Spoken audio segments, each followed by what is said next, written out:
Começa agora o programa Sensibilidade. Apresentação: José Damião.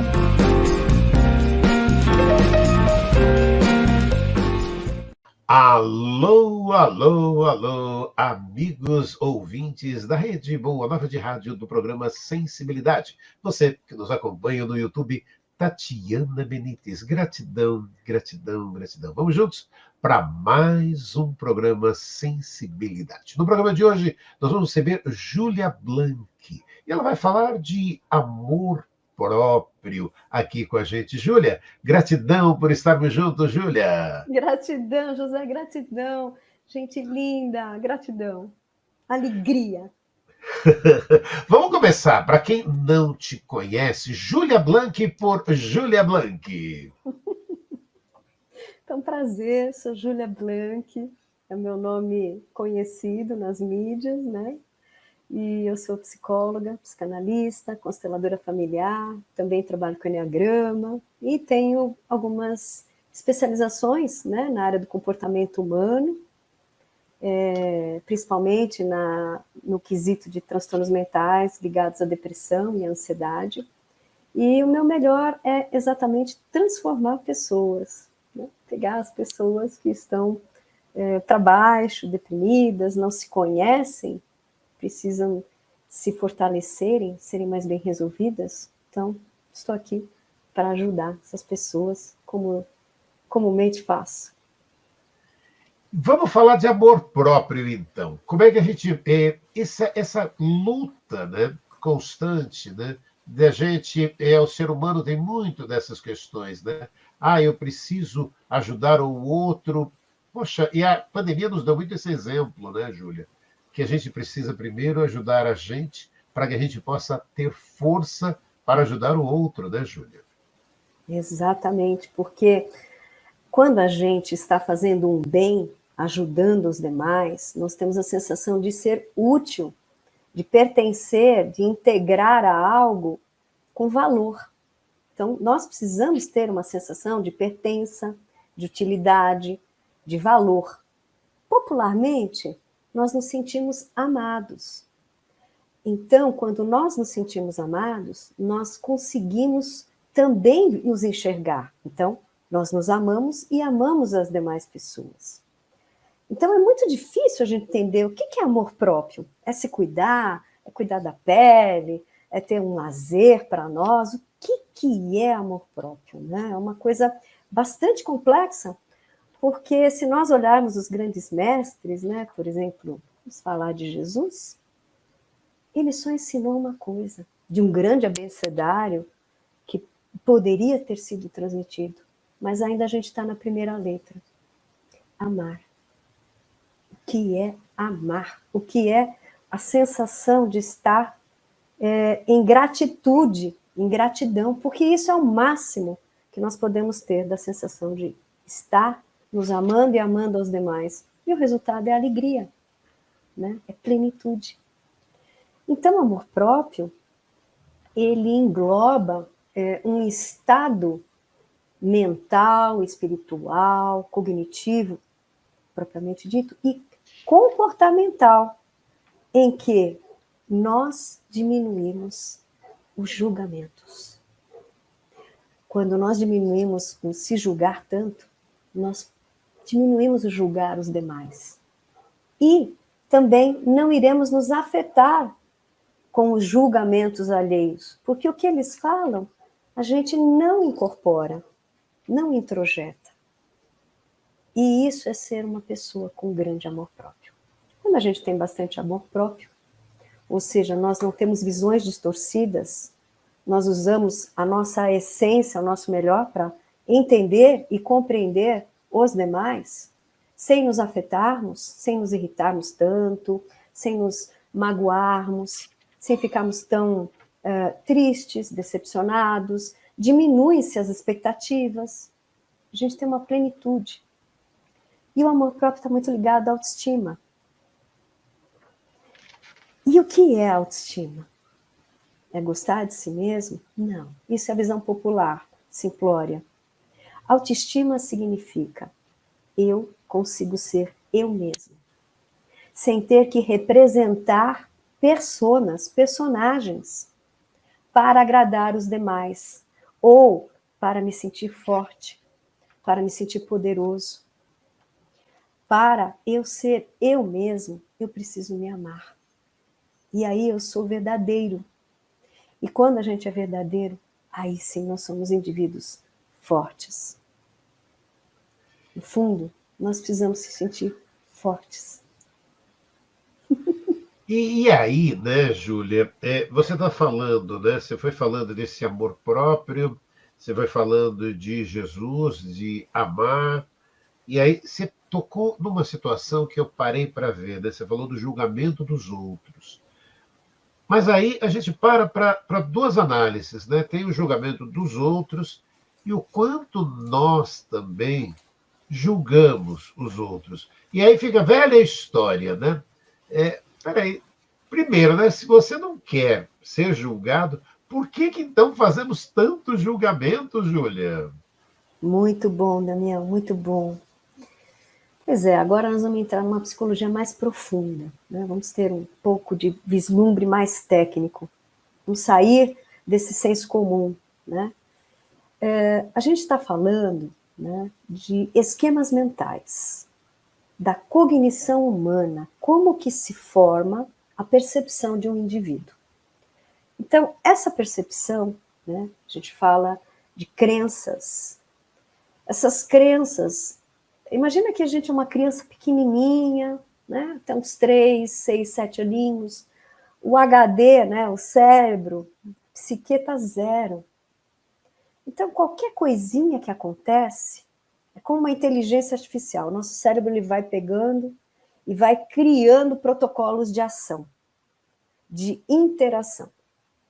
E dependendo do estilo, né, da persona, ou seja, da personalidade da alma daquele indivíduo, daquela criança, junto com o ambiente, ele começa a desenvolver protocolos de comportamento.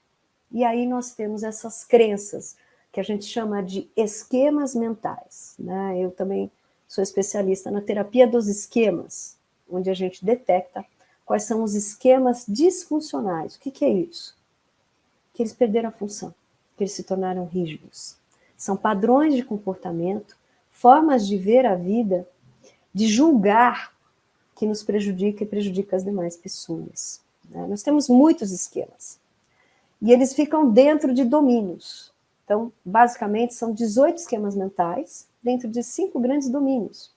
Então, a gente tem o domínio da rejeição e da desconexão, de tudo ser filtrado como, ai, não gostam de mim, nossa, tá falando mal de mim, nossa, vai me demitir, nossa, não olhou para mim, então, olha, acho que não foi com a minha cara. Não foi na minha cara, né? Então, é a sensação que começa na infância, onde a criança não teve a necessidade básica emocional suprida de estabilidade, de segurança, de carinho, de empatia. Então, os cuidadores, pai, mãe, tio, tia, enfim, aqueles que rodeiam uma criança até os seus 6, 7 anos de idade, vão influenciar muito na formação dos esquemas mentais, das nossas crenças, dos nossos julgamentos. Então, se nós temos indivíduos com determinados comportamentos, eles vão, pai, mãe, cuidadores, eles vão influenciar diretamente na nossa forma de agir, né? Então, por exemplo, vou dar um exemplo aqui prático, né? Hoje eu estava andando aqui na rua e eu sou muito atenta a observar, né? A gente, analista do comportamento, está sempre observando. E eu vi uma mãe dando a mãozinha assim para o filhinho, devia ter 2, 3 aninhos, e, sabe, a gente estava andando assim, e passaram por mim, mas eu pude ouvir a conversa atentamente. E a conversa foi mais ou menos por aí. Ah, filhinho, mas por que você não cumprimentou o fulaninho? E a criança, mamãe, eu não gosto dela. Não gosto dessa pessoa. Não, você tem que cumprimentar todo mundo, onde já se viu. Por que você não cumprimentou? A mamãe, às vezes não gostando, ela cumprimenta, você tem que cumprimentar. Mas mamãe, não, filho, não tem que cumprimentar. Então, o que é possível detectar?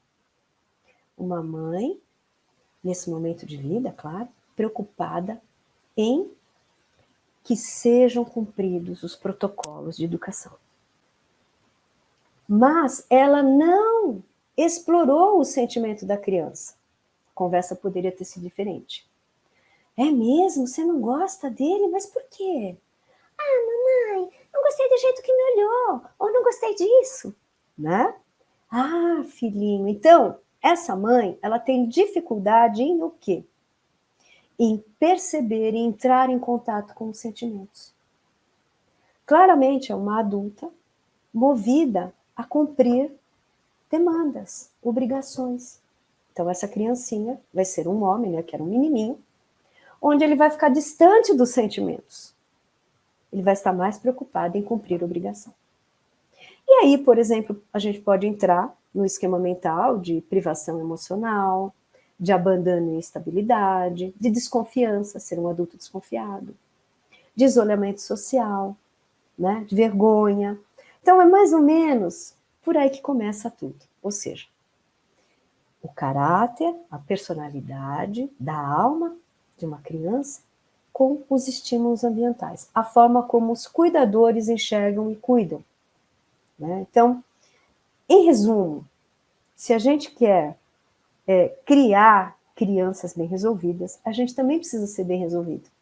Poder perceber qual é a necessidade básica emocional da criança.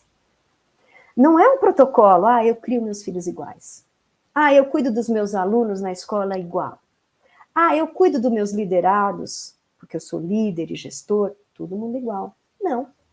É preciso ter elevado o nível de inteligência emocional, ter uma percepção apurada, para entender que cada um tem suas necessidades básicas emocionais. E, se a gente quer se relacionar bem nesse mundo, é preciso ter elevado o nível de inteligência emocional. E é por aí. Então, tendo isso resolvido, a gente diminui os julgamentos. Né? No momento você falou de crenças. E aí a gente vê muito, né, dessas crenças limitantes. Vamos ampliar um pouco mais, aí, porque essas crenças limitantes também levam muito, né, a gente a ter outras percepções, né, Júlia? Isso mesmo. São muitas crenças, né, que podem estar se sobrepondo. Então, crenças limitantes são todas aquelas que nos imputam o sentimento de eu tenho que. Porque se eu não for assim, eles vão achar que eu sou assado. Então, por exemplo, eu tenho que ser forte o tempo todo. Tenho que mostrar que eu estou sempre alegre e de bem com a vida. Por quê? Porque tem uma crença por trás. Qual seria? Não, se eu mostrar minhas fraquezas, vão achar que eu sou banana, vão achar que eu sou uma pessoa fraca, vão achar que eu sou uma pessoa pouco inteligente. Né? Então, as crenças têm muito a ver com expectativas e apegos. Quando nós temos um apego a um ideal muito grande, tipo, eu quero ser poderoso, eu quero ser respeitado, eu quero ser amado, eu quero ter sucesso. Quando isso é muito exagerado, é porque por trás, né, esse apego a algo esconde um medo. Um medo é uma necessidade de que a gente tenha expectativas superadas, ou seja, quero ser milionário, eu tenho expectativa que, olha, com aquele negócio ali, eu vou ganhar muito dinheiro. Ou, aquele cara que eu tô paquerando, nossa, vai ser meu marido, né? Aí as pessoas vão nos cartomantes, né? Vão nos centros espíritas, vão saber se dá certo, né? A gente vê essas coisas por aí. E o que é? Pessoa muito ansiosa, com muita expectativa. Por trás tem muita crença. Então, crenças, elas estão ligadas a baixa autoestima, né? Crenças limitantes estão ligadas a baixa autoestima e pouco amor próprio. Ou seja, não sou um adulto bem resolvido. Eu preciso de algo para me sentir mais forte, mais amado, mais poderoso, mais bonito, mais importante. E agora que entra uma coisa importante, gente. Viver a própria vida. Porque, na maioria das vezes e dos casos que a gente vê por aí, tudo isso, a gente imagina que é nosso, né? Mas vamos falar um pouquinho da terapia sistêmica familiar, de constelação familiar? Como estamos todos conectados, isso é fato, física quântica. Tudo está entrelaçado, tudo está conectado. Nós sentimos os outros o tempo todo, e os outros nos sentem. E nessa, digamos assim, orbe, nesse padrão mental, nessa esfera, campo morfogenético, nós vivemos a vida de outros. É chocante, né? Sim.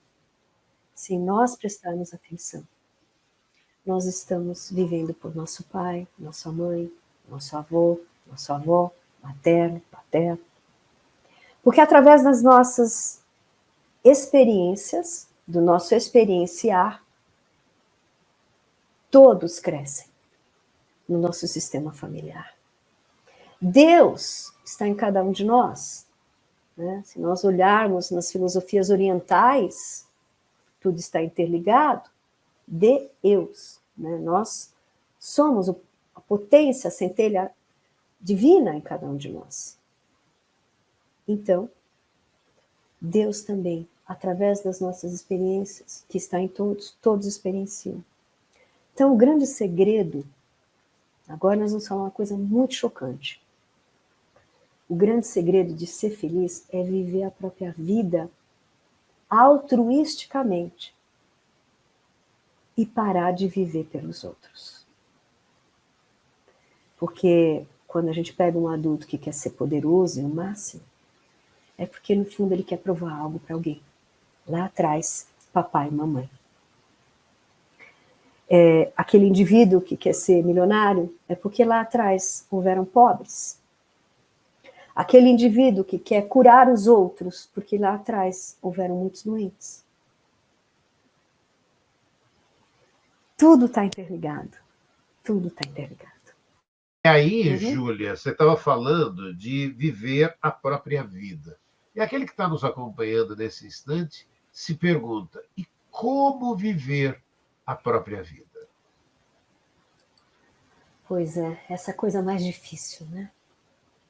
Vamos observar quantas pessoas que de repente entram em férias, que de repente chegam numa idade que não precisam mais trabalhar, ou aqueles dias que você não tem nenhuma demanda, nenhuma obrigação. Se nesses dias você fica perdido, não sabe o que fazer, sem motivação, é um sinal de que você não está vivendo a própria vida. Não sabe como aproveitar esse avatar, esse corpo maravilhoso, esse corpo divino emprestado para que nós possamos experienciar o que é viver nesse planeta. E muitas vezes nós perdemos o nosso tempo tão precioso, porque a gente tem uma data limite para ir embora, né? Não vamos viver aqui na eternidade. Então, como viver a própria vida? Com plenitude, com alegria, com gratidão. Primeiro, temos que observar os nossos sentimentos. Como eu estou me sentindo? Não estou me sentindo bem hoje. Olha, Julia, olha, Damião, hoje, sei lá, acordei meio jururu. Vamos observar. De onde vem isso? Se alimentou direito? Bebeu água? Fez exercício? Como está o ambiente da sua casa, né? Primeiro a gente olha a parte material. Né? Casa bagunçada, um monte de coisa para fazer, é desanimador, né? Não dá vontade de fazer nada. Mas está tudo mais ou menos em ordem? Então, de onde vem essa desmotivação? Essa oscilação é constante? Será que você ficou sensível demais e percebeu ondas externas não boas? Sim, se estamos todos conectados, mamãe está bem, papai está bem, irmão está bem, alguém está magoado, algum diálogo aqui que ficou sem resolver. Detectando de onde vem o problema, haja. Vai lá, tira limpo. Oh, mamãe, te amo. Senti um aperto no coração. Como é que a senhora está? Então tá bom. Oi, Mano, tudo bem? Volto a dizer. Aqui tudo é emprestado e nada é para sempre. Né?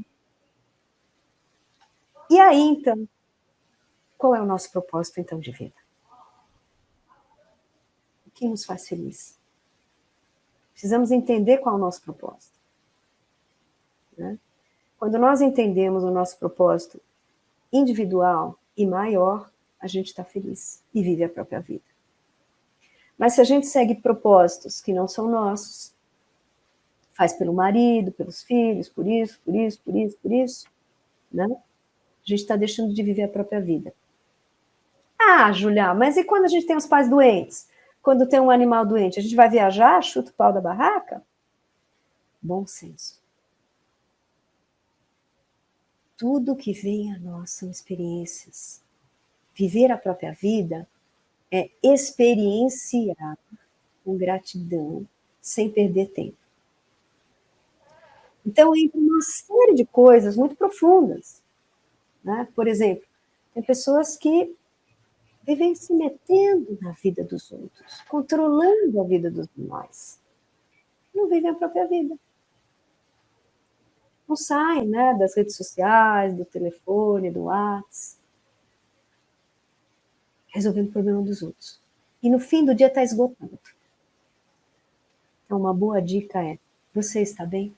Você está pleno? Se você está esgotado, tem alguma coisa que está fora do eixo. Volto a dizer, sentir. Observe-se como você se sente. E é por aí que a gente começa a tomar as rédeas da nossa vida. Não desperdiçando o tempo precioso. E uma terapia bastante conversada atualmente, a constelação familiar, né? Constelação significa colocar em ordem o que está excluído. Significa olhar para o que está com menos valia, que se sente pequeno, para dar o devido valor a isso. Então, quando a gente coloca isso num sistema familiar primário, no núcleo inicial, que é a família, filhos, pai e mãe, né? Família é quando junta os genitores e geram sementes, filhos. A partir daí, a gente forma uma família, e a partir desta organização nuclear primária, os filhos, eles vão seguir para o mundo, nos outros núcleos de pertença. O segundo núcleo, a escola. A escolinha, ensino médio, faculdade. O terceiro núcleo, trabalho. É outro núcleo social. E o quarto núcleo, formação de uma outra família. Então, quando dentro da nossa própria família não está tudo alinhado, que é muito comum, nós vamos para as outras esferas nucleares, né? Os núcleos seguintes, com as distorções familiares. Então, por exemplo, nós temos regras que nos dão a sensação de que todos os relacionamentos são saudáveis. Essas regras a gente chama de regras do amor na constelação familiar. A gente chama de pertencimento, hierarquia e dar e receber. Então, essas três regras, PHD, pertencimento, hierarquia, dar e receber, precisam estar em ordem para que a gente não se projete nos outros sistemas sociais nessas desordens. Então, se dentro do núcleo familiar nós estamos desencaixados, a gente vai continuar desencaixado, sempre. Sempre. Com as visões distorcidas, com as crenças limitantes, com baixa autoestima, com amor próprio também mal posicionado. Porque a gente está falando de situações onde a gente se sente pequeno. Mas também existe outro tipo de distorção, das pessoas que se acham que são as donas da verdade, que não escutam os demais. Então, o que houve ali? Uma supervalorização daquela criança.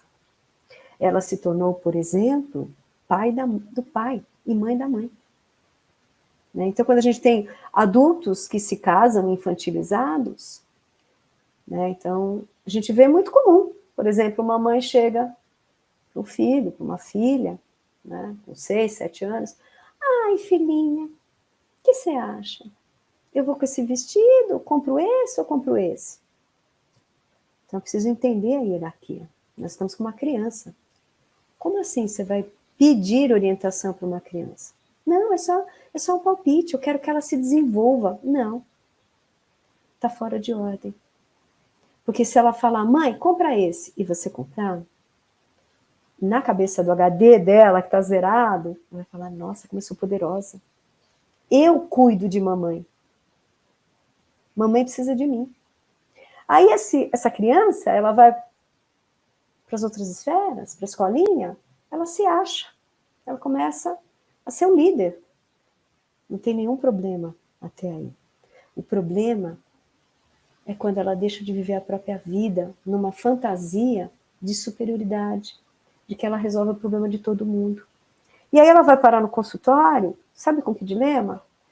Ai, tudo sobra para mim. Meu marido é banana, ai, olha, na empresa, sou eu que resolvo, ai, se não é eu para resolver. Uma visão distorcida. Então, quando a gente olha para o quesito do amor próprio, a gente precisa entender que precisa estar realmente bem alinhado.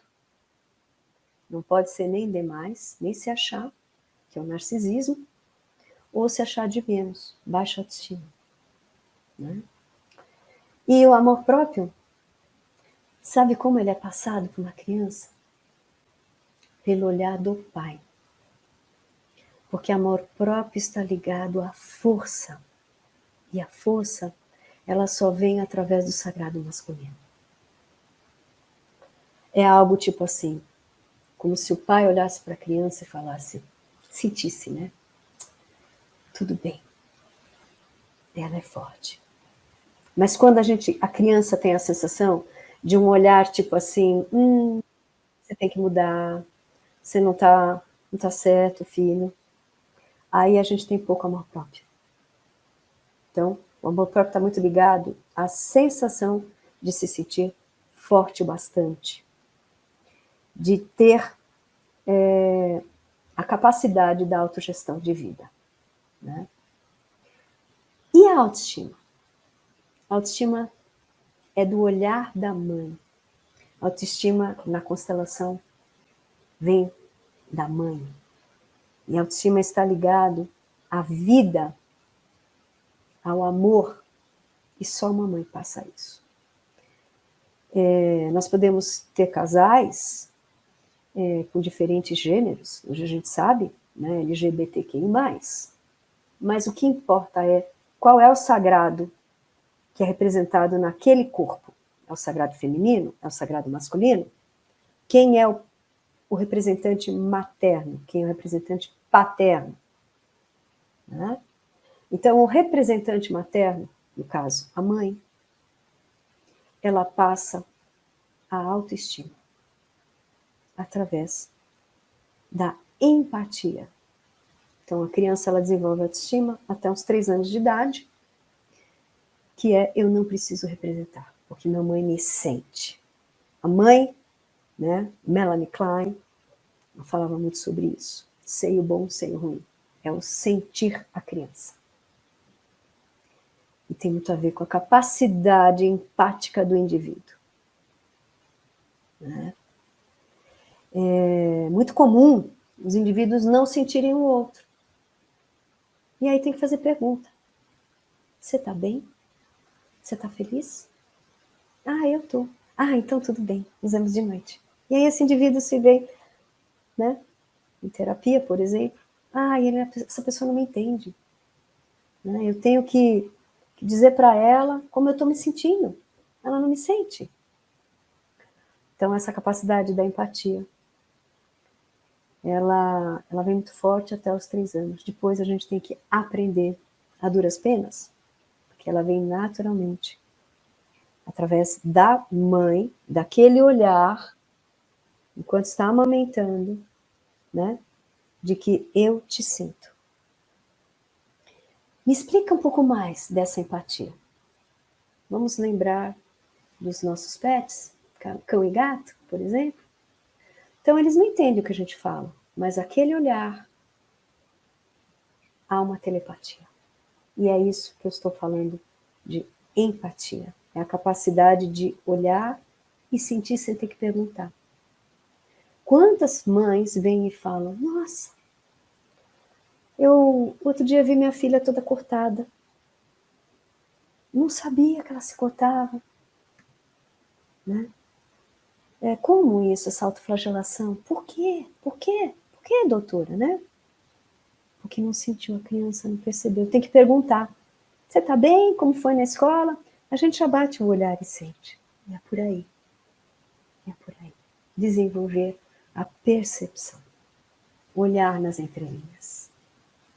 Muito importante. Vivendo em sociedade, né?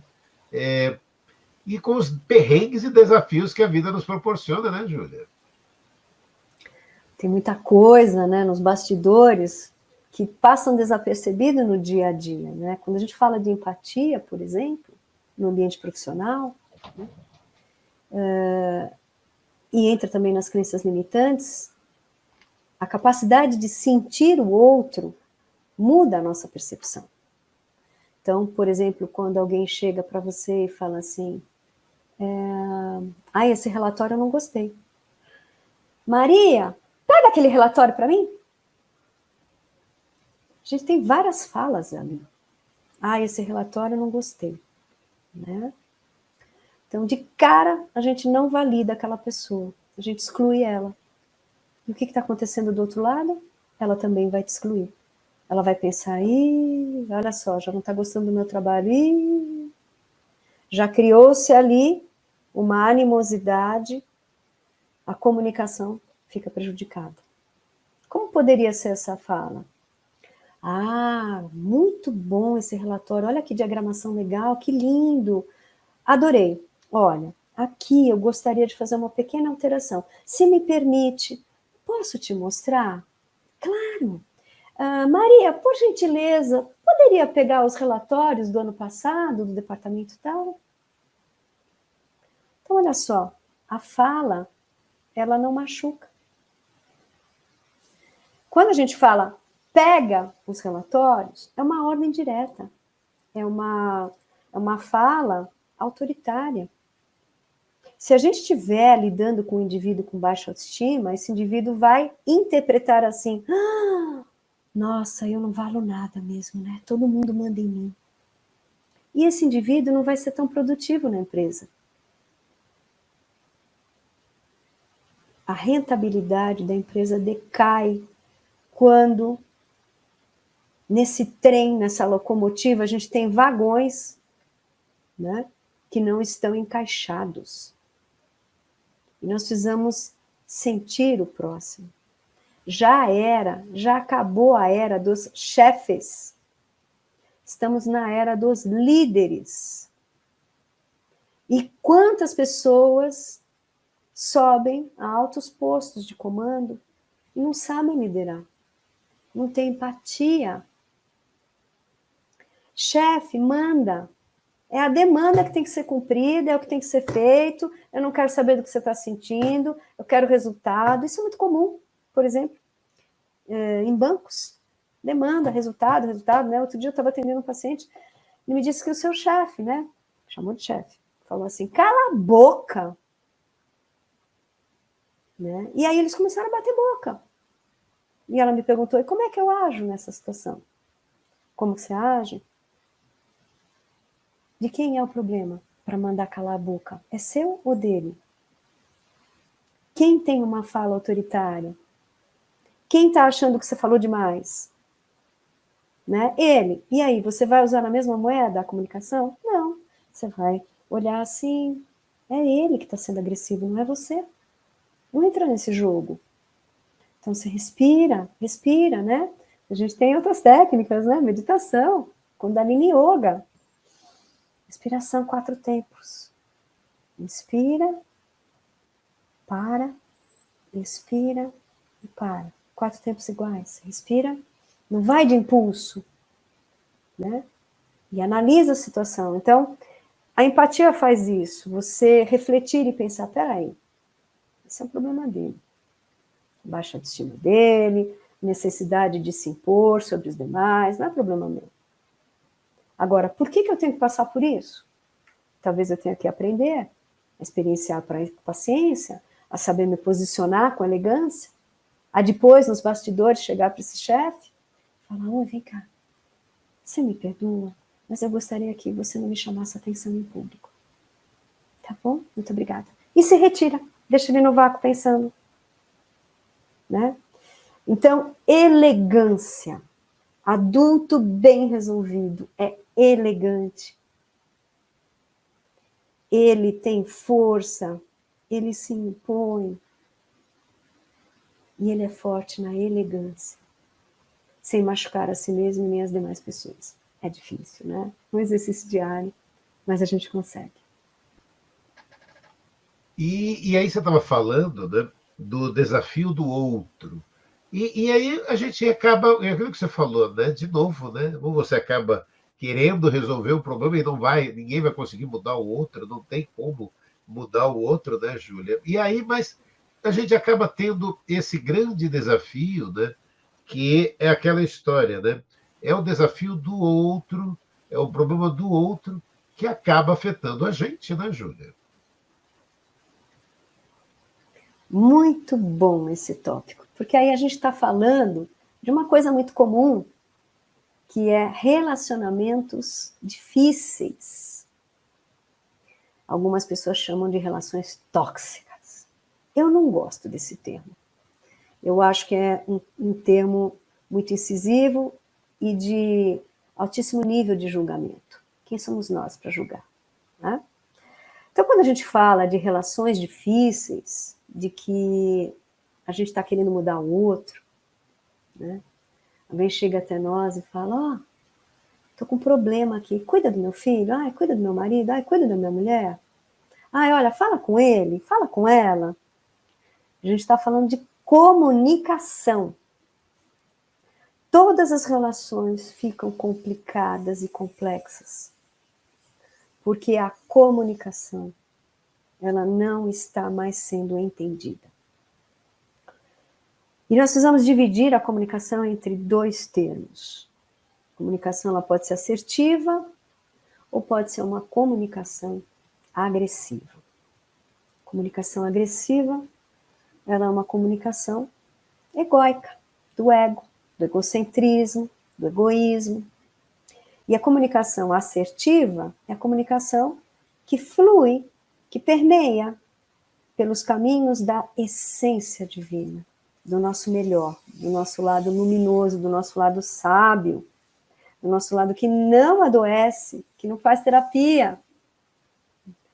E o lado egóico é o lado do ego, que adoece, que faz terapia, que o corpo ele acumula doenças. Que um indivíduo que ele vê distorcido, e tem uma percepção distorcida, né? Em que ele começa a criar dramas, começa a criar situações mais exageradas, começa a levar tudo de uma forma exagerada, é tudo ou presta ou não presta, ou vale ou não vale, ele tem que tomar uma atitude, eu quero saber se eu vou me separar, se eu termino essa sociedade, se eu termino essa amizade, que está me fazendo mal, que eu não quero, muda, ou ela muda ou eu mudo, ou essa pessoa muda ou eu mudo. Né? Então, a gente está falando de comunicação. Eu posso dizer uma coisa, eu não, né? Todos nós que lidamos com a saúde mental, com a saúde emocional, com a saúde física. a gente só pode cuidar de nós, interferir na nossa forma de ser. Não conseguimos mudar o outro. Contudo, como se me explica que no início estava dando tudo certo e agora está dando tudo ruim? Nós podemos olhar por vários vieses de relacionamento. Tem relacionamentos que eles vêm para ficar um tempo pequeno. Seja amizade, casamento, trabalho. Tem relacionamentos que vêm para ficar um período grande, anos, e o ensinamento é muito maior. Os que ficam por um pequeno dia, uma pequena noite, é aquele encontro que você fala, nossa, mudou minha vida.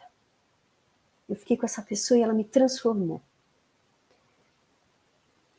Ela me fez mudar minha visão. As relações que ficam por um tempo maior, o aprendizado é maior.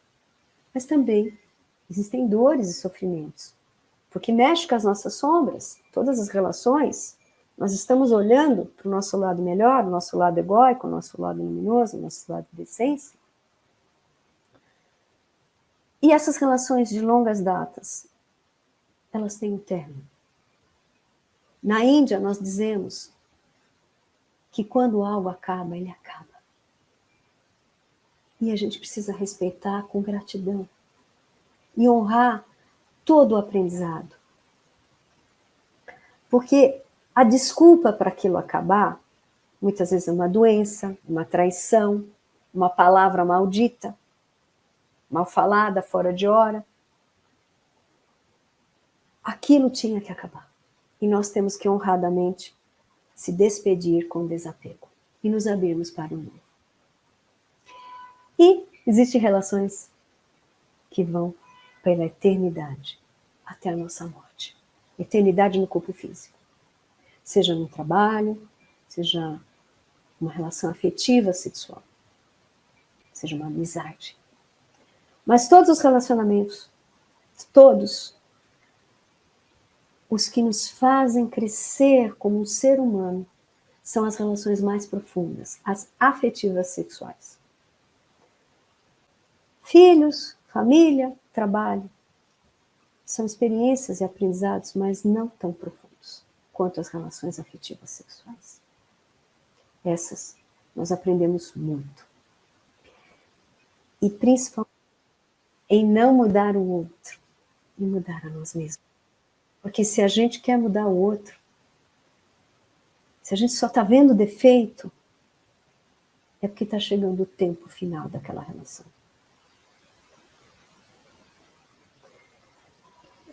Precisamos entender que muitas vezes a gente precisa se recolher para se recuperar. Precisa se recolher e se recuperar.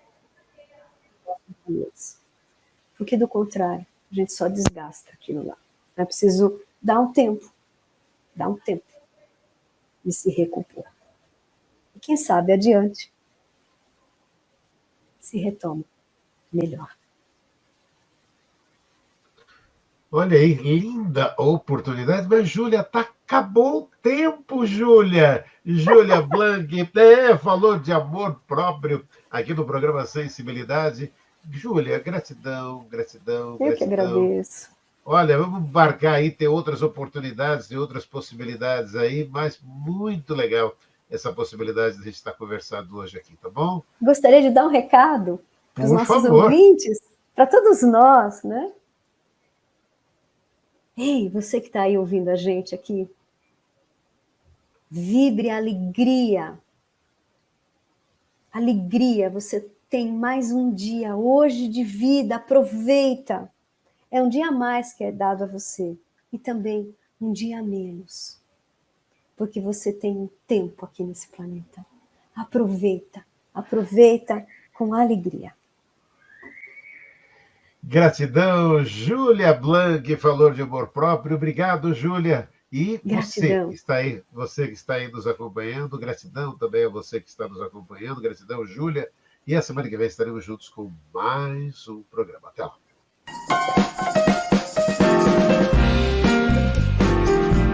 Você ouviu o programa Sensibilidade.